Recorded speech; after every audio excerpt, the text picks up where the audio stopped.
ଲଘୁଚାପ ପ୍ରଭାବରେ ଉତ୍ତର ଓଡ଼ିଶାରେ ପ୍ରବଳ ବର୍ଷାର ସମ୍ଭାବନା। ଚାଲନ୍ତୁ ଦେଖିନେବା ସମ୍ପୂର୍ଣ୍ଣ ଅପଡେଟଟି କଣ ରହିଛି। ଭୁବନେଶ୍ୱର ଆଞ୍ଚଳିକ ପାଣିପାଗ ବିଜ୍ଞାନ କେନ୍ଦ୍ରର ସୂଚନା ଅନୁସାରେ ଆସନ୍ତା 24 ଘଣ୍ଟା ମଧ୍ୟରେ ପ୍ରବଳ ବର୍ଷା ହେବା ନେଇ 13 ଜିଲ୍ଲାକୁ ୟେଲୋ ଆଲର୍ଟ ଜାରି କରାଯାଇଛି। ଆଜିଠାରୁ ବର୍ଷାର ପରିମାଣ ବଢ଼ିପାରେ। ଭୀଷଣ ବର୍ଷା ନେଇ ମୟୂରଭଞ୍ଜ ଜିଲ୍ଲାକୁ ରେଡ୍ ଆଲର୍ଟ ଜାରି କରାଯାଇଛି। ମୟୂରଭଞ୍ଜ ଜିଲ୍ଲାରେ 200 ମିଲିମିଟର ଅଧିକ ବର୍ଷା ହେବାର ସମ୍ଭାବନା ରହିଛି। ପ୍ରବଳରୁ ଅତି ପ୍ରବଳ ବର୍ଷା ନେଇ ବାଲେଶ୍ୱର, ଭଦ୍ରକ ଏବଂ କେନ୍ଦୁଝରକୁ ଅରେଞ୍ଜ ଆଲର୍ଟ ଜାରି କରାଯାଇଛି। ଏହିସବୁ ଜିଲ୍ଲାରେ 70ରୁ 200 ମିଲିମିଟର ବର୍ଷା ହେବ ବୋଲି ପାଣିପାଗ ବିଭାଗ ପୂର୍ବାନୁମାନ କରିଛି। ଭୀଷଣ ବର୍ଷା ନେଇ ମୟୂରଭଞ୍ଜ ଜିଲ୍ଲାକୁ ରେଡ୍ ଆଲର୍ଟ ଜାରି କରାଯାଇଛି। ସେହିପରି ପାଣିପାଗ ବିଭାଗ ପକ୍ଷରୁ କୁହାଯାଇଛି ଯେ 7 ଜିଲ୍ଲାକୁ ୟେଲୋ ଆଲର୍ଟ ଜାରି କରାଯାଇଛି। କେନ୍ଦ୍ରାପଡ଼ା, ଜଗତସିଂହପୁର, ଯାଜପୁର, ସୁନ୍ଦରଗଡ଼, ଦେବଗଡ଼, ଅନୁଗୁଳ ଏବଂ ଢେଙ୍କାନାଳକୁ ଏନେଇ ସତର୍କ ସୂଚନା ଜାରି କରାଯାଇଛି।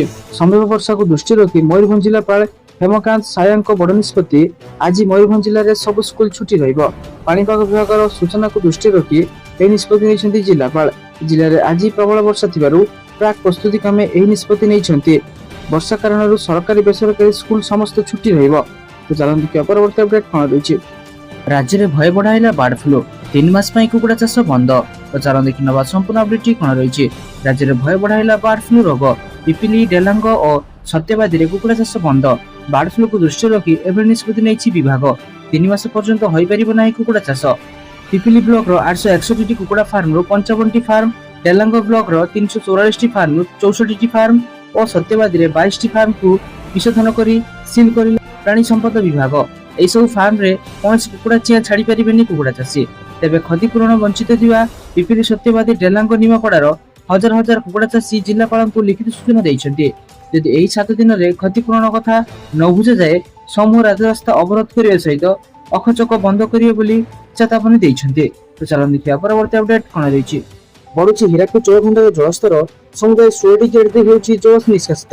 ହୀରାକୁଦ ଜଳଭଣ୍ଡାରକୁ ଇନଫ୍ଲୋ ବଢିବାରେ ଲାଗିଥିବା ବେଳେ ପର୍ଯ୍ୟାୟକ୍ରମେ ସମୁଦାୟ 16ଟି ଗେଟ୍ ଦେଇ ପୁଣା ଜଳ ନିଷ୍କାସିତ ଜାରି ରହିଛି। ଉପରମୁଣ୍ଡରେ ବର୍ଷା ଲାଗି ରହିଥିବା ବେଳେ ଜଳସ୍ତର ବୃଦ୍ଧି ପାଇ 628.29 ଫୁଟରେ ପହଞ୍ଚିଯାଇଥିଲା ବେଳେ ଇନଫ୍ଲୋ ମଧ୍ୟ ବୃଦ୍ଧି ପାଇ 3,411,041 କ୍ୟୁସେକରେ ପହଞ୍ଚିଛି। ସେହିପରି 16ଟି ଗେଟ୍ ଦେଇ ବନ୍ୟା ଜଳ ନିଷ୍କାସିତ ଜାରି ରହିଛି। ପ୍ରତି ସେକେଣ୍ଡରେ 3,02,895 କ୍ୟୁସେକ ଜଳ ନିଷ୍କାସିତ ହେଉଛି। ହୀରାକୁଦ ଜଳଭଣ୍ଡାରର ସର୍ବୋଚ୍ଚ ଜଳଧାରଣ କ୍ଷମତା 630 ଫୁଟ ରହିଛି। ବର୍ତ୍ତମାନ ମାତ୍ର 2 ଫୁଟ ଫ୍ଲଡ୍ ସ୍ପେସ୍ ରହିଛି। ତେବେ ଇନଫ୍ଲୋ ବଢୁଥିବା ବେଳେ ଡ୍ୟାମ୍ ଖାଲି କରାନଗଲେ ବନ୍ୟା ପରିସ୍ଥିତି ସୃଷ୍ଟି ହେବାର ସମ୍ଭାବନା ମଧ୍ୟ ରହୁଛି। ତ ଚାଲନ୍ତୁ ଦେଖିବା ପରବର୍ତ୍ତୀ ଅପଡେଟ୍ କଣ ରହିଛି। ସୁଭଦ୍ରା ଯୋଜନାକୁ ନେଇ ଆସିଲା ବଡ଼ ଖବର, ମହିଳାମାନଙ୍କ ପାଇଁ ସରକାରଙ୍କର ଏହି ନୂଆ ପ୍ଲାନ୍। ତ ଚାଲନ୍ତୁ ଦେଖିନେବା ସମ୍ପୂର୍ଣ୍ଣ ଅପଡେଟଟି କଣ ରହିଛି। ଆସନ୍ତା 17 ତାରିଖ ପ୍ରଧାନମନ୍ତ୍ରୀ ନରେନ୍ଦ୍ର ମୋଦିଙ୍କ ଜନ୍ମଦିନରେ ଓଡ଼ିଶାରେ ସୁଭଦ୍ରା ଯୋଜନାର ଶୁଭାରମ୍ଭ କରାଯିବ। ପ୍ରଧାନମନ୍ତ୍ରୀ ନରେନ୍ଦ୍ର ମୋଦି ଏହାର ଶୁଭାରମ୍ଭ କରିବେ।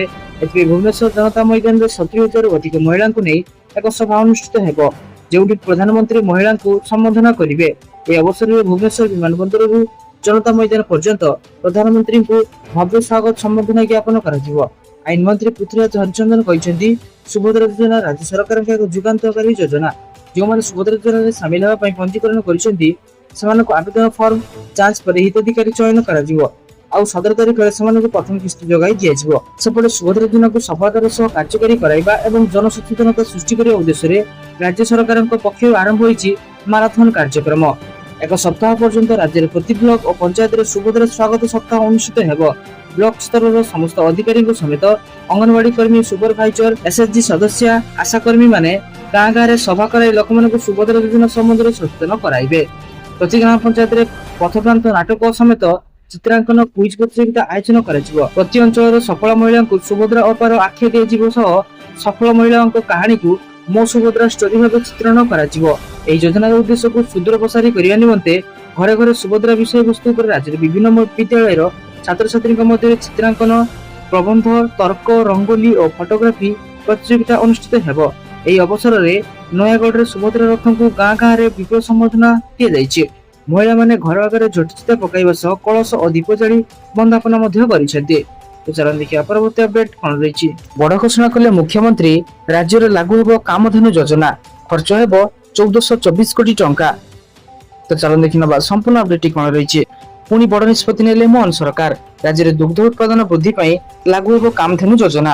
ଜାତୀୟ ମୌସୁମୀ ବୈଠକରେ ମୁଖ୍ୟମନ୍ତ୍ରୀ ମୋହନ ମାଝୀ ଏହି ସୂଚନା ଦେଇଛନ୍ତି। କାମଧେନୁ ଯୋଜନା ପାଇଁ ଖର୍ଚ୍ଚ ହେବ 1424 କୋଟି ଟଙ୍କା। ଗାଈଗୋରୁଙ୍କ ସ୍ୱାସ୍ଥ୍ୟ ଓ ଚିକିତ୍ସା ଲାଗି ଗୋମାତା ଯୋଜନା ଆରମ୍ଭ ହୋଇଛି। ସେହିପରି ବୁଲା ଗାଈଗୋରୁଙ୍କ ଲାଗି ମୁଖ୍ୟମନ୍ତ୍ରୀ ପ୍ରାଣୀ କଲ୍ୟାଣ ଯୋଜନା ମଧ୍ୟ ଆରମ୍ଭ କରାଯାଉଛି। ପଶୁ ସମ୍ପଦ ଉତ୍ପାଦନ କୃଷକଙ୍କ ଜୀବନରେ ଖାଦ୍ୟ ଆୟ ଓ ନିଯୁକ୍ତି ପ୍ରଦାନରେ ମୁଖ୍ୟ ଭୂମିକା ବହନ କରିଥାଏ। ରାଜ୍ୟରେ ଦୈନିକ ଦୁଗ୍ଧ ଉତ୍ପାଦନକୁ ଦ୍ୱିଗୁଣିତ କରିବା ଲକ୍ଷ୍ୟରେ ଏହି ଏକ ନୂତନ ଅମ୍ବ୍ରେଲା ସ୍କିମ୍ ମୁଖ୍ୟମନ୍ତ୍ରୀ କାମଧେନୁ ଯୋଜନା ଆରମ୍ଭ କରାଯିବ। ଏହି ଅଧୀନରେ ପ୍ରତିବର୍ଷ 2000 ହିତାଧିକାରୀଙ୍କୁ 2ଟି କ୍ରସ୍ ବ୍ରିଡ୍ ଗାଈ ରଖିବା ପାଇଁ କ୍ଷୁଦ୍ର ଦୁଗ୍ଧ ୟୁନିଟ୍ ପ୍ରତିଷ୍ଠା କରାଯିବ। ଏଥିସହ 20,000 ଦୁଗ୍ଧ ଚାଷୀଙ୍କୁ ରିହାତିରେ ବାଛୁରୀ ଖାଦ୍ୟ ଯୋଗାଇ ଦିଆଯିବ। 1 ଲକ୍ଷ ଚାଷୀ ଦୁଧିଆଳି ଗାଈର ବୀମା ପାଇଁ ସହାୟତା ପାଇବେ। ଏସବୁକୁ ଦୃଷ୍ଟିରେ ରଖି ପ୍ରାଣୀ ସମ୍ପଦ ବିକାଶ କ୍ଷେତ୍ରରେ ମୋଟ ଆବଣ୍ଟନ 697 କୋଟି ଟଙ୍କାକୁ ବୃଦ୍ଧି କରାଯାଇଥିବା ମୁଖ୍ୟମନ୍ତ୍ରୀ ବଜେଟ୍ ଅଭିଭାଷଣ ବେଳେ ସୂଚନା ଦେଇଥିଲେ। ତ ଚାଲନ୍ତୁ ଦେଖିବା ପରବର୍ତ୍ତୀ ଅପଡେଟ୍ କଣ ରହିଛି। ସେପ୍ଟେମ୍ବର 18 ତାରିଖରୁ ଯୁକ୍ତ 2 ପରୀକ୍ଷା ପାଇଁ ଫର୍ମ ପୂରଣ। ତ ଚାଲନ୍ତୁ ଦେଖିନେବା ସମ୍ପୂର୍ଣ୍ଣ ଅପଡେଟ୍ କଣ ରହିଛି। 2025 ମସିହାରେ ହେବାକୁ ଥିବା ଯୁକ୍ତ 2 ପରୀକ୍ଷା ପାଇଁ ଫର୍ମ ପୂରଣ ଆରମ୍ଭ ହୋଇଯିବ। ଯୁକ୍ତ 2 କଳା ବିଜ୍ଞାନ ବାଣିଜ୍ୟ ଏବଂ ଧନ୍ଦାମୂଳକ ଶିକ୍ଷା ଲାଗି ସେପ୍ଟେମ୍ବର 18 ତାରିଖରୁ ଛାତ୍ରଛାତ୍ରୀମାନେ ଫର୍ମ ପୂରଣ କରିପାରିବେ। ଏନେଇ ଉଚ୍ଚ ମାଧ୍ୟମିକ ଶିକ୍ଷା ପରିଷଦ CHSE ପକ୍ଷରୁ ବିଜ୍ଞପ୍ତି ପ୍ରକାଶ କରାଯାଇଛି। CHSE ସୂଚନା ଅନୁସାରେ ସେପ୍ଟେମ୍ବର 18 ତାରିଖରୁ ଅକ୍ଟୋବର 1 ଯାଏଁ ବିନା ଜରିମାନାରେ ଯୁକ୍ତ 2 ପରୀକ୍ଷା ପାଇଁ ଫର୍ମ ପୂରଣ କରାଯିବ। ଅନଲାଇନରେ ଉଭୟ ରେଗୁଲାର ଏବଂ ଏକ୍ସ ରେଗୁଲାର ଛାତ୍ରଛାତ୍ରୀ ଫର୍ମ ପୂରଣ କରିପାରିବେ। ସେହିପରି ଅକ୍ଟୋବର 4 ରୁ 14 ତାରିଖ ଭିତରେ ଫର୍ମ ଫିଲ୍ଅପ୍ କଲେ 200 ଟଙ୍କା ଫାଇନ୍ ପଡ଼ିବ। ଏହାସହ ନଭେମ୍ବର 11 ରୁ 18 ତାରିଖ ଭିତରେ ଫର୍ମ ପୂରଣ କଲେ 600 ଟଙ୍କା ଜରିମାନା ଦେବାକୁ ପଡ଼ିବ। କଲେଜର ସାଉଣ୍ଡ ପୋର୍ଟାଲ ଜରିଆରେ କର୍ତ୍ତୃପକ୍ଷ ପିଲାଙ୍କ ଫର୍ମ ପୂରଣ କରିବେ। ଆବଶ୍ୟକୀୟ କାଗଜପତ୍ର ସହ ନିର୍ଭୁଲ ଭାବେ ପିଲାଙ୍କ ଫର୍ମ ପୂରଣ କରିବା ପାଇଁ CHSE ର ପରୀକ୍ଷା ନିୟନ୍ତ୍ରକ ଏନେଇ ଉଚ୍ଚ ମାଧ୍ୟମିକ ବିଦ୍ୟାଳୟର ଅଧ୍ୟକ୍ଷମାନଙ୍କୁ ଚିଠି ଲେଖିଛନ୍ତି। ଏଥିସହ ଫର୍ମ ପୂରଣ ନେଇ ଗାଇଡଲାଇନ ମଧ୍ୟ ଜାରି କରାଯାଇଛି। ତ ଚାଲନ୍ତୁ ଦେଖିବା ପରବର୍ତ୍ତୀ ଅପଡେଟ୍ କଣ ରହିଛି। ଆସିଲା ସବୁଠାରୁ ବଡ଼ ଖବର 23 ତାରିଖରେ ଆୟୁଷ୍ମାନ ଯୋଜନାର ଶୁଭାରମ୍ଭ। ତ ଚାଲନ୍ତୁ ଦେଖିନେବା ସମ୍ପୂର୍ଣ୍ଣ ଅପଡେଟ୍ କଣ ରହିଛି। ସେପ୍ଟେମ୍ବର 23 ରେ ଆୟୁଷ୍ମାନ ଯୋଜନାର ଶୁଭାରମ୍ଭ କରାଯିବ। ଏହି ଅବସରରେ ପ୍ରତ୍ୟେକ ବିଧାନସଭା ନିର୍ବାଚନ ମଣ୍ଡଳୀରେ 60 ବର୍ଷରୁ ଉର୍ଦ୍ଧ୍ୱ ମହିଳାଙ୍କ ପାଇଁ ମାଗଣା ସ୍ୱାସ୍ଥ୍ୟ ଶିବିର ଆୟୋଜନ କରାଯିବ। ସଂସଦ ବିଧାୟକ ଓ ଅନ୍ୟ ନିର୍ବାଚିତ ପ୍ରତିନିଧିମାନଙ୍କ ତତ୍ତ୍ୱାବଧାନରେ ଏହି କାର୍ଯ୍ୟ କରାଯିବ ବୋଲି ବିଜେପି ପକ୍ଷରୁ ସୂଚନା ଦିଆଯାଇଛି। ସେହିପରି ପ୍ରଧାନମନ୍ତ୍ରୀ ନରେନ୍ଦ୍ର ମୋଦିଙ୍କ ଜନ୍ମଦିବସ ସେପ୍ଟେମ୍ବର 17 ରୁ ବିଜେପି ପକ୍ଷରୁ ସେବା ପକ୍ଷ ଆରମ୍ଭ କରାଯିବ। ଏହା ଅକ୍ଟୋବର 2 ପର୍ଯ୍ୟନ୍ତ ଜାରି ରହିବ। ଏଥିପାଇଁ ବୁଥରୁ ନେଇ ରାଜ୍ୟ ସ୍ତର ପର୍ଯ୍ୟନ୍ତ କାର୍ଯ୍ୟ ଖସଡ଼ା ପ୍ରସ୍ତୁତ କରାଯାଇଛି। ରକ୍ତଦାନ, ବୃକ୍ଷରୋପଣ ଆଦି ବିଭିନ୍ନ ପ୍ରକାର ସେବାମୂଳକ କାର୍ଯ୍ୟ ସହ ବିଜେପିର ଆଶୀର୍ବାଦର ବି ପ୍ରସାର କରାଯିବ। ବିଜେପିର ସମସ୍ତ ଛାମୁଆ ସଂଗଠନ ଗୁଡ଼ିକୁ ଏଥିପାଇଁ ସ୍ୱତନ୍ତ୍ର ଦାୟିତ୍ୱ ଦିଆଯାଇଛି। ଚାଲନ୍ତୁ ଦେଖିବା ପରବର୍ତ୍ତୀ ଅପଡେଟ୍ କଣ ରହିଛି। ରେଳବାଇରେ ନିଯୁକ୍ତି ମେଳା କେଉଁ ବର୍ଗ ପାଇବେ, କି ପ୍ରକାର ରିହାତି? ତ ଚାଲନ୍ତୁ ଦେଖିନେବା ସମ୍ପୂର୍ଣ୍ଣ ଅପଡେଟ୍ କଣ ରହିଛି। ନିଯୁକ୍ତି କ୍ଷେତ୍ରରେ ଭାରତୀୟ ରେଳବାଇ ଆଣିଛି ବିପୁଳ ସୁଯୋଗ। 11,558 ପଦ ପାଇଁ ବାହାରିଲା ବିଜ୍ଞାପନ। ସେପ୍ଟେମ୍ବର 14 ଅର୍ଥାତ୍ ଆଜିଠାରୁ ଆରମ୍ଭ ହେବାକୁ ଯାଉଛି ଆବେଦନ। ତେଣୁ ରେଳବାଇରେ ନିଯୁକ୍ତି ପାଇଁ ଆଶାୟୀମାନେ ଏଥି ସମ୍ବନ୍ଧିତ ତଥ୍ୟ ଜାଣି ରଖିବା ଜରୁରୀ। ରେଲୱେରେ recruitment board RRB non technical popular category NTPC ପକ୍ଷରୁ ଏତେ ସଂଖ୍ୟାରେ ପଦବୀ ପୂରଣ ପାଇଁ ବାହାରିଛି ନୋଟିଫିକେସନ। ଏଥିପାଇଁ କିଛି ଗ୍ରାଜୁଏସନ ଓ ଅଣ୍ଡର ଗ୍ରାଜୁଏଟଙ୍କୁ ମିଳିବ ନିଯୁକ୍ତି ସୁବିଧା। ଗ୍ରାଜୁଏସନ ବା ତାଠାରୁ ଅଧିକ ଯୋଗ୍ୟତା ଥିବା ପ୍ରାର୍ଥୀଙ୍କ ପାଇଁ 8,113 ପଦ ରହିଥିବା ବେଳେ ଅଣ୍ଡର ଗ୍ରାଜୁଏଟମାନଙ୍କ ପାଇଁ ରହିଛି 3,445 କୋଟି ପଦବୀ। ଗ୍ରାଜୁଏଟ ବର୍ଗଙ୍କ ପାଇଁ ଆବେଦନ ସେପ୍ଟେମ୍ବର 14 ରୁ ଆରମ୍ଭ ହେବାକୁ ଥିବା ବେଳେ ସେପ୍ଟେମ୍ବର 21 ରୁ ଅଣ୍ଡର ଗ୍ରାଜୁଏଟ କରିପାରିବେ ଆବେଦନ। ସେହିପରି ଗ୍ରାଜୁଏଟ ହୋଇଥିବା ଆଶାୟୀଙ୍କ ବୟସ 18 ରୁ 36 ବର୍ଷ ଧାର୍ଯ୍ୟ କରାଯାଇଥିବା ବେଳେ ଅଣ୍ଡର ଗ୍ରାଜୁଏଟଙ୍କ ପାଇଁ 18 ରୁ 33 ବର୍ଷ ବୟସ ରହିଛି। ତେବେ OBC ନନ୍ କ୍ରିମିଲେୟର ପାଇଁ ବୟସ ସୀମାରେ 3 ବର୍ଷର ଛୁଟ ଦିଆଯାଇଥିବା ବେଳେ SC ST ବର୍ଗ ପାଇଁ ଏହି ଛୁଟ 5 ବର୍ଷ କରାଯାଇଛି। ରେଳବାଇରେ junior clerk cum typist, account clerk cum typist, train clerk, commercial cum ticket clerk, goods train manager, chief commercial cum ticket supervisor, senior clerk cum typist, junior accountant assistant ଏବଂ cum typist, station master ପଦ ପୂରଣ ପାଇଁ notification ବାହାରି ଯାଇଛି।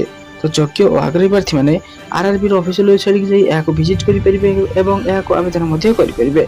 ତ ସାରାଦିନ ଏପରି ବଛା ବଛା ଏବଂ ଗୁରୁତ୍ୱପୂର୍ଣ୍ଣ ଖବର ଜାଣିବା ପାଇଁ ଆମ ଚ୍ୟାନେଲକୁ ସବସ୍କ୍ରାଇବ କରି ରଖନ୍ତୁ ଏବଂ ଆମ ଭିଡ଼ିଓକୁ ଲାଇକ୍ କରିଦିଅନ୍ତୁ। ଧନ୍ୟବାଦ।